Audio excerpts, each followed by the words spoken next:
आपका वापस स्वागत है। मैं Vivek Bindra, founder and CEO बड़ा बिजनेस .com।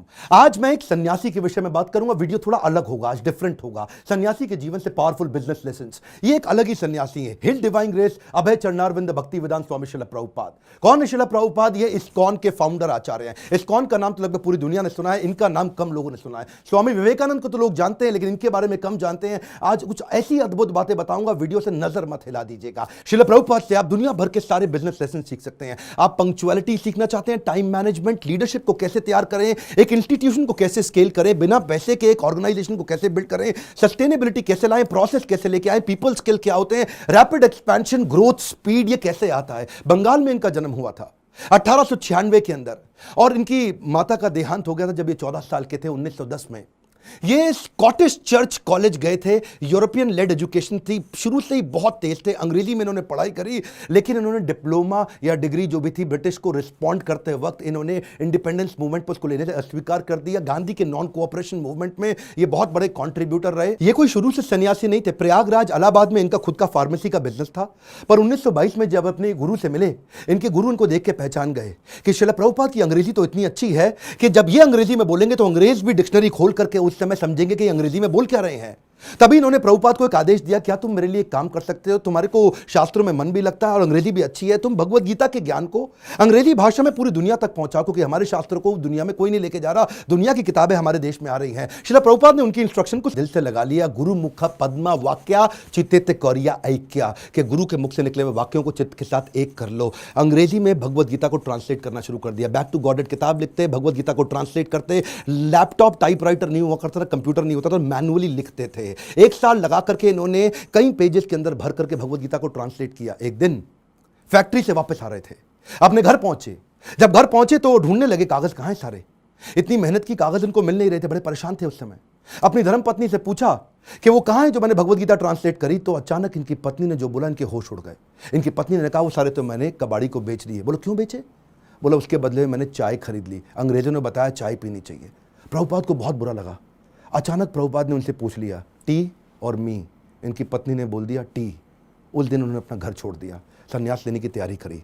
वहां से जाकर के इन्होंने फिर से भगवत गीता लिखनी शुरू करी। बाद में ये वृंदावन चले गए, कई साल वृंदावन रहे, भगवत गीता लिखी, उसकी तैयारी करी। ये पहले से जानते थे कि दुनिया का नंबर 1 देश अमेरिका और अमेरिका का नंबर 1 शहर न्यूयॉर्क, तो मैं शुरुआत न्यूयॉर्क से ही करूंगा। थोड़ा इमेजिन करिए, 70 साल का किसी बूढ़े व्यक्ति का चित्र लेके आइए अपने मन में। 70 साल की उम्र में 32 दिन की जहाज की लंबी यात्रा, जिसमें रास्ते में इनको 2 बार हार्ट अटैक आ गया। कुछ केवल साथ में $7 लेके कुछ किताबें लेकर निकल पड़े। वहां कोई इनको जानता नहीं था।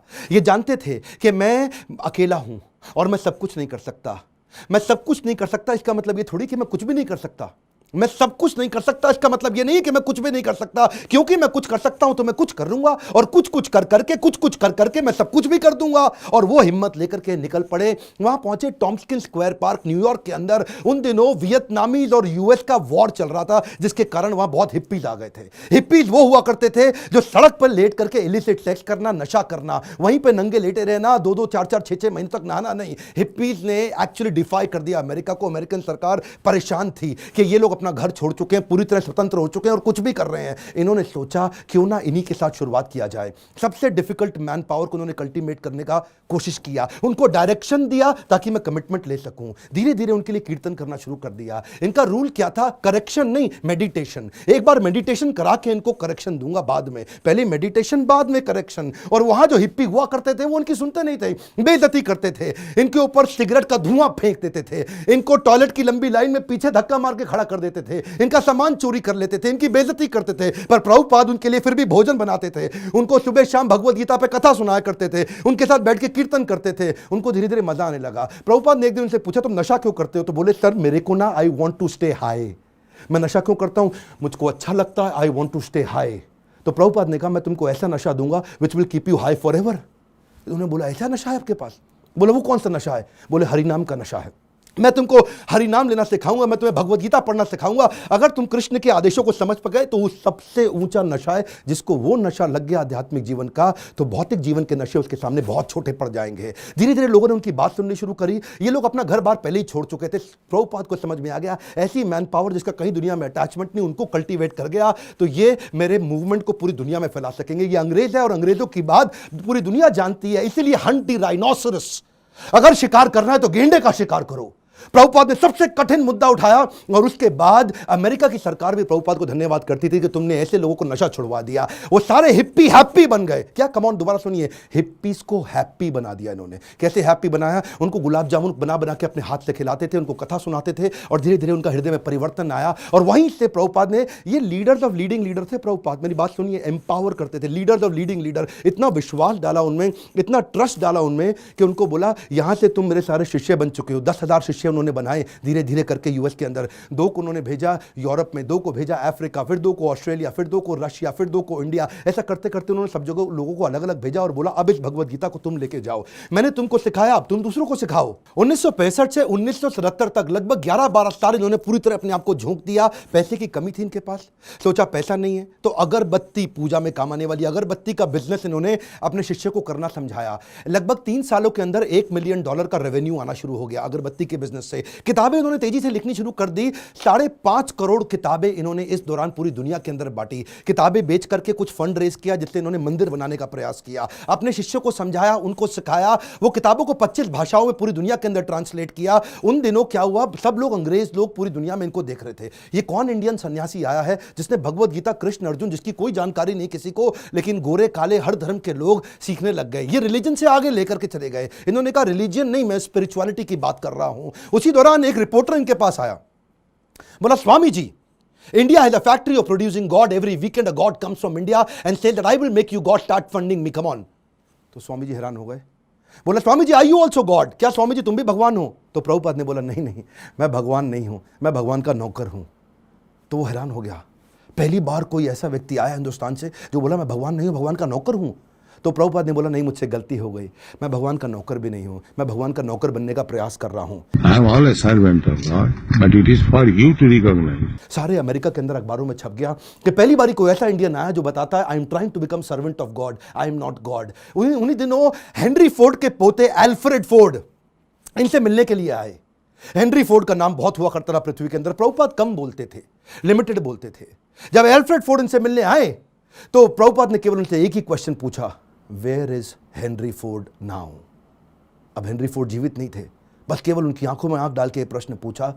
एल्फ्रेड फोर्ड उसी समय घबरा गए। उनको समझ आ गया कि ये जीवन किसी के लिए नहीं है, कोई नहीं बचने वाला यहाँ पे। और उसी दिन उन्होंने प्रभुपाद को सरेंडर कर दिया और उनसे कहा मुझे भी भगवत गीता सिखाइए। ये ऐसे संत सन्यासी है जिनके कारण आज पूरी दुनिया के अंदर सैकड़ों हजारों ऐसे मंदिर बने जहां भगवत गीता पढ़ाई जा रही है, सिखाई जा रही है। पाकिस्तान जहां कुछ भी हो रहा हो, लेकिन आज भी इस्कॉन के 12 मंदिर है पाकिस्तान में जहां रोज शाम को भगवत गीता पे कथा की जाती है। ये बड़ा अनइमेजिनेबल था कि कुछ ही सालों के अंदर इन्होंने 6 महाद्वीप, 6 कॉन्टिनेंट के अंदर 108 मंदिर बना दिए। ये तब किया जब वेंचर कैपिटल नहीं था, कोई एंजल फंड नहीं था, प्राइवेट इक्विटी नहीं था, कोई आईपीओ नहीं निकाला, कोई बैंक लोन नहीं है, कंप्लीटली बूटस्ट्रैप्ड, सैलरी देने का पैसा नहीं है, लाइफ टाइम वॉलंटियर्स इकट्ठे किए। 10,000 उन दिनों इन्होंने अपने शिष्यों को लेटर पे लिख लिख के बात किया। इमेजिन करिए, कम्युनिकेशन बहुत स्लो था। मैं सोचता हूं कई बार अगर प्रभुपाद आज होते ना तो भगवत गीता इंडिया की राष्ट्र पुस्तक नहीं होती, पूरे विश्व के अंदर होती। इतनी स्पीड थी प्रभुपाद की। उस समय जब अपने शिष्यों से बात करते थे तो न्यूयॉर्क से साउथ अफ्रीका चिट्ठी भेजते थे। वो चिट्ठी में प्रश्न पूछता था, जवाब देते थे, फिर चिट्ठी वापस आती थी, फिर उसका उत्तर देते थे।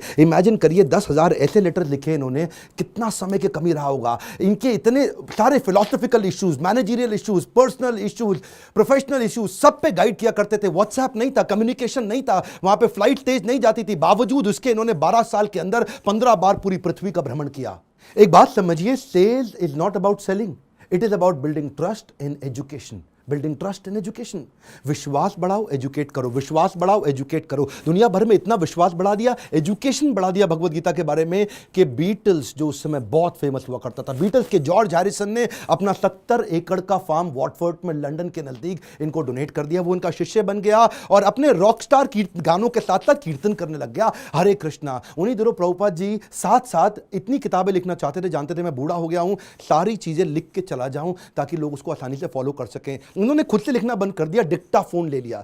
डिक्टाफोन जानते क्या होता है? उस पर ये रिकॉर्ड करते थे और चलते चलते रिकॉर्ड करते थे, बैठे बैठे रिकॉर्ड करते थे। 24 घंटे में से 22 घंटा सेवा करते थे, 2 घंटा आराम करते थे। अनइमेजिनेबल है, मैं थोड़ा आपको बता रहा हूं फिर से, इसको मत मिस करिएगा। 24 में से दुनिया जानती है प्रभुपाद 22 घंटा सेवा करते थे, 2 घंटा रात को 10 से 12 तक आराम करते थे, रात को 12 से सुबह 4 बजे तक किताबें ट्रांसलेट किया करते थे, क्योंकि इनके गुरु का आदेश था किताबें ट्रांसलेट कर करके रिकॉर्ड करते थे उसको, जानते थे मैं लिखूंगा टाइप करूंगा टाइम लगेगा, शिष्यों को बोलते थे तुम रिकॉर्डिंग को सुनो उसको टाइप करो। उसी समय टेक्नोलॉजी का इस्तेमाल करते थे। डिक्टाफोन के बाद माइक्रोफोन आया, माइक्रोफोन पे करने लगे। सुबह की साधना करते, मंदिर में मंगल आरती करने के बाद, जब करने के बाद जब बाहर वॉक करने निकलते 1 घंटा वॉक करते, शिष्य को साथ में लेते, उस समय फिर से ट्रांसलेट करते, शिष्य माइक पकड़ के चलते रहते, ये मॉर्निंग वॉक पे फिर से ट्रांसलेट करते। जानते थे इनके पास समय कम था। प्रभुपाद ने अपने 12 साल के अंदर वो काम किया जो कि बिल्कुल अकल्पनीय है। इसमें मैं आपको एक बात सिखाना चाहता हूं, इसको बोलते हैं EFA, elephantine focused advantage. Elephantine focused advantage, इसको बोलते हैं अव्यर्थ कालत्वम। संस्कृत का शब्द है अव्यर्थ कालत्वम, यानी कि इतना सा भी समय वेस्ट नहीं करना, ऑब्सेसिव अटेंशन टू डिटेल। और इसको क्या कहते हैं OAD, obsessive attention to detail. हाथी के बराबर हाथी शब्द इस्तेमाल किया गया, एलिफेंटाइन फोकस, क्योंकि लगना चाहिए आपको बहुत भयंकर फोकस है ये। मेरा एक दोस्त है, वो मुझे क्या कहता है कि यार विवेक, मेरे को 12 साल लग गए एक फैक्ट्री को 2 फैक्ट्री बनाने में। सुनिएगा, 12 साल लगे एक फैक्ट्री को 2 फैक्ट्री बनाने में, जिसमें मैंने बहुत पैसा लगाया। प्रभुपाद बिना पैसे के एक मंदिर को 108 मंदिर बना दिया 12 साल के अंदर। ये किया कैसे? बिना तनख्वाह दिए। मैं इतनी तनख्वाह दे रहा हूं, लोग काम नहीं कर रहे, ये बिना तनख्वाह के लोगों से इतना काम करा लेते हैं। इसी को बोलते हैं कि वैकुंठ से जब व्यक्ति आता है और ऐसी लीडरशिप बिल्ड करता है, ऐसी लीडरशिप वाला व्यक्ति इतना एम्पावर कर देगा कि एक ऑर्डिनरी आदमी से एक्स्ट्रा ऑर्डिनरी काम करा जाएगा। जब जेब में पैसा हो तो स्पीड आ जाती है। सुनिएगा ध्यान से, जब जेब में पैसा हो तो स्पीड तो आ ही जाती है, लेकिन प्रभुपाद की जेब में पैसा नहीं था। ये थोड़ा सा अनइमेजिनेबल केस स्टडी है कि लो कॉस्ट हाई स्पीड। सुनिएगा ध्यान से, बिना पैसा लगाए लो कॉस्ट पे हाई स्पीड कैसे बिल्ड करें? इसका तरीका क्या है? अर्जेंसी और पीपल स्किल। प्रभुपाद अद्भुत व्यक्ति थे। अर्जेंसी और पीपल स्किल। शिष्य तंग करते थे, शिष्य गलतियां करते थे, प्रभुपाद टॉलरेट करते थे पीपल स्किल के साथ में। शिष्य इनको बहुत दुखी करते थे, प्रभुपाद टॉलरेट करते थे पीपल स्किल के साथ में। स्पीड बनाए रखी पीपल स्किल के साथ में। लोग दुखी भी नहीं होते थे, स्ट्रेस भी नहीं होते थे, क्योंकि प्रभुपाद प्रेम इतना देते थे। उनका प्रेम एक समुद्र की तरह था। श्री गुरु करुणा सिंधु, ऐसा करुणा का सिंधु सागर थे ये। इन्होंने एक बार जब ये अपने शिष्यों को लेकर के रथ यात्रा ज्वाइन करने गए जगन्नाथपुरी के अंदर, तो वहां पे मंदिर के अंदर अंग्रेजों को जाना मना है। हिंदू मंदिर है, वो कहते हैं अंग्रेज को, लोगों को हम नहीं, क्रिश्चियंस को अंदर जाने देंगे। प्रभुपाद ने बोला अगर तुम मुझे जगन्नाथ जी के दर्शन करने नहीं जाने दोगे, मैं जगन्नाथ जी को पूरी दुनिया में ले जाऊंगा। उसके बाद उन्होंने रथ यात्रा करनी शुरू करी और वहां से पूरी दुनिया में रथ यात्रा का प्रचलन चालू हो गया। प्रभुपाद वो पहले व्यक्ति थे जिन्होंने आज पूरी पृथ्वी पर रथ यात्रा और जगन्नाथ जी के दर्शन कराने शुरू किए। यहां पे ये रुके नहीं, इसके बाद उन्होंने सोशल और चैरिटेबल काम भी किए। World largest vegetarian food relief program शुरू किया जिसका नाम है food for life. Sunday feast, ये दुनिया भर के अंदर हजारों मंदिरों के अंदर रोज शाम को हजारों लोगों को फ्री में खाना बढ़ता है। इंडिया में मिड डे मील की स्कीम को एक्वायर कर लिया उन्होंने, सरकार की स्कीम को इस्कॉन ने। क्या किया आज आपको जान के हैरानी होगी, बुद्धि चकरा जाएगी। 14 लाख गरीब बच्चों को रोज मिड डे मील का भोजन आज इस्कॉन अपने मंदिर से बना करके भेजता है। Can you imagine? 14 लाख बच्चों को कभी अपने आप को पॉपुलराइज नहीं किया, कभी अपनी इन्होंने गाथा नहीं गाई, कभी अपने आप को भगवान नहीं बताया, कभी अपने आप को अपनी तारीफ नहीं करी, अपनी सेवाओं को आगे रखा और बिना प्रमोशन के किसी को कभी प्रमोट नहीं किया। जानते हैं अमेरिका के अंदर भी आपको तो मालूम है स्टीव जॉब्स का स्टैनफोर्ड यूनिवर्सिटी का वो लेक्चर, जहां पे उसने खुद ही माना था कि मैं रोज, मेरे पास पैसा नहीं हुआ करता था, एक खाना खाने के लिए एक बार का 7 मील पैदल चल के हरे कृष्णा मूवमेंट पे फ्री का खाना खा के आया करता था। I would walk the 7 miles across town every Sunday night to get one good meal a week at the Hare Krishna temple. वैसे एक बात बताऊं, सुषमा स्वराज बोल बोल के थक गई थी कि भगवत गीता को राष्ट्रीय पुस्तक घोषित कर दो, श्रीमद् भगवत गीता को राष्ट्रीय पुस्तक घोषित किया जाए। आज ये प्रभुपाद के चलते न्यू जर्सी की सेटन हॉल यूनिवर्सिटी के अंदर भगवत गीता को कंपलसरी कर दिया। हरे कृष्णा मूवमेंट से भगवत गीता को लेके कैम्ब्रिज इंटरनेशनल यूनिवर्सिटी यूके के अंदर 2020 से वहां पे भी किताबें कंपलसरी कर दी कि भगवत गीता सिखानी चाहिए। क्यों? क्योंकि ये आपको वैल्यूज देंगी, मोरालिटी देंगी, कैरेक्टर देंगी, एथिक्स देंगी, प्रिंसिपल देंगे, ताकि आप एक इंसान को मजबूत बना सको। बहरहाल उनके पास समय कम था। 1977 में जब वो शरीर छोड़ने वाले थे, उनका वजन आधा हो चुका था, इतने पतले, इतने कमजोर हो चुके थे कि उनके शरीर पे स्किन बची नहीं, हड्डियां और नसें बची थी। जब डॉक्टर भी मिलना आता था ना, उसकी भी बुद्धि चकरा जाती थी कि मैं कैसे दबाऊं, कहीं ऐसे नसों से हड्डी में लुक चुप के दर्द ना होने लग जाए इनको। शिष्य लोग आसपास देखते थे डॉक्टर का मुंह कितना इंच खुला हुआ है, ऐसा ऐसा। डॉक्टर हैरान होता था, इंच नापते थे ऐसा कि ये कैसा व्यक्ति कर रहे हैं ये। इस समय कॉन्शियसनेस को बिल्ड करना पॉसिबल ही नहीं है। प्रभुपाद के सारे ऑर्गन्स काम करना बंद कर चुके थे, उनकी उम्र बहुत ज्यादा हो चुकी थी, लेकिन उस समय डेथ बेड पे, क्षमा चाहता हूं गलत शब्द यूज कर रहा हूं, ऐसे लोगों की कभी डेथ नहीं होती, लेकिन उस समय उस बिस्तरे पे भी लेट करके प्रभुपाद शरीर छोड़ने से पहले भी ट्रांसलेट कर रहे हैं भागवतम को कि मेरे जाने से पहले मैं अपने गुरु के आदेश को पूरा करके जाऊं। अद्भुत। डॉक्टर बोला संभव ही नहीं है, ये बिल्कुल पॉसिबल नहीं है। So, if we have the chance of association with devotees, जानते हैं ये प्रभुपाद ऐसे व्यक्ति थे, जाने से पहले इन्होंने पूरा मैनेजमेंट मैनकॉम, कॉर्पोरेट्स के अंदर ना मैनकॉम होता है, मैनकॉम का मतलब क्या है, मैनेजमेंट कमिटी। तो प्रभुपाद चाहते थे मैं इसको फैमिली रन बिजनेस की तरह ना चलाऊं, इसको इतना प्रोफेशनल कर दूं जैसे बड़े कॉर्पोरेट्स होते हैं वो फैमिली की तरह नहीं चलते, प्रोफेशनल तरीके से चलते हैं। उन्होंने एक मैनेजमेंट कमिटी बनाई, 12 लोगों की लीडरशिप तैयार करी, बोला जो भी डिसीजन होगा, जो भी पॉलिसी होगी, ये 12 लोग मिलकर के करेंगे ताकि कभी भी करप्शन ना लेकर के आए। जब भी अकेले का खुद का बिजनेस होता है तभी करप्शन आता है। कई ऐसे गुरुजी हैं जिनके बेटे भी अपने आप गुरु बन जाते हैं, उनके बेटे भी अपने आप गुरु बन जाते हैं। यहां पे केवल काबिल व्यक्ति को गुरु बनाया जाता है, यहां पे गुरु को नहीं प्रमोट किया जाता, यहां भगवत गीता को प्रमोट किया जाता है। एकर्स ऑफ एकर्स प्रॉपर्टी बना ली प्रभुपाद ने, लेकिन अपने बच्चों के नाम पे एक प्रॉपर्टी नहीं करके गए, सब कुछ सोसाइटी के नाम पे कर दिया। प्रभुपाद कहते थे कि बिलीफ स्पिरिचुअल होगा और बिहेवियर प्रोफेशनल होगा। सिस्टम सुनिए, कम ऑन, बिलीफ स्पिरिचुअल होगा और बिहेवियर प्रोफेशनल होगा। वो क्या कहते थे, प्रिंसिपल ग्लोबल है, ग्लोबल प्रिंसिपल पूरी दुनिया में एक जैसे होंगे लेकिन रिसोर्सेज लोकल होंगे। अगर आपको पैसा चाहिए तो लोकल जगह से रेज करो, लोकल जगह पे खर्च करो। पैसा ना इस देश से उस देश जाएगा, ना उस देश से इस देश आएगा। प्रिंसिपल ग्लोबल होंगे और खर्चा रिसोर्सेज लोकल होंगे। यही मैं आपको बताना चाहता हूं। अगर इस प्रकार की लीडरशिप आप बिल्ड कर सके तो आपको जिंदगी के अंदर इसके लिए लीडरशिप क्वालिटी चाहिए, और वही मैं सिखाता हूं अपने प्रोग्राम्स के अंदर। इसको बोलते हैं लीडर, जिससे आप सारे स्पिरिचुअल भी और बिजनेस भी सारे लेसन एक साल ले सकते हो। रियल लीडरशिप वीडियो को डाउनलोड व्हाट्सएप पे करके पूरे देश में पहुंचाइए। स्वामी विवेकानंद को जानते हैं, श्रील प्रभुपाद को भी पहुंचाएंगे पूरी दुनिया के अंदर। भारत रत्न मिलना चाहिए ऐसे व्यक्ति को, ये मेरी आपसे प्रार्थना है। बहुत सीरियस हूं मैं आज, मैं अपने दिल से बोल रहा हूं। आज इनका जन्मदिन है। आज सारे व्हाट्सएप ग्रुप में, सारे फेसबुक ग्रुप में, अपने यूट्यूब चैनल पे इस वीडियो को निकाल के अपलोड करिए, पूरी दुनिया में पहुंचाइए। प्रभुपाद जी के बारे में पता चलना चाहिए। और अगर आपको वीडियो कहीं से मिला है, चैनल सब्सक्राइब करके बेल आइकॉन हिट करिए ताकि ऐसे वीडियो आपसे मिस ना हो सके। मेरे साथ जुड़े रहने के लिए, हर बार वापस आने के लिए आप सबका दिल से धन्यवाद।